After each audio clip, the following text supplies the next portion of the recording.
Hi friends, అందరూ ఎలా ఉన్నారు? మొన్న లైనింగ్ వాషింగ్ అనేది చూపించాను కదా, వీడియో పెట్టాను కదా.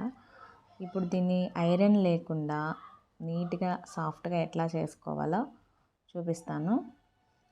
ఇవి ఎడ్జెస్ ఉన్నాయి కదా, నేను వైలెట్ కలర్ తీసుకున్నాను ఎందుకంటే వీడియోలో నీట్గా కనిపిస్తుంది అని చెప్పి.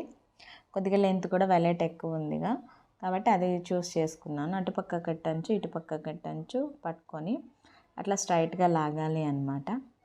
మరి ఎక్కువ లాగకుండా కొద్దిగా లాగండి. జస్ట్ స్ట్రైట్ అని వచ్చేంత వరకు. మీకు లైన్స్ కూడా కనిపిస్తున్నాయి అనుకుంటా. అట్లా లాగింది స్ట్రైట్ వచ్చింది చూడండి. అలా లాగుతూ ఉంటే కిందికి ఫోల్డ్ అవుతూ ఉంటుంది. కిందికి వేసేసుకోండి దాన్ని.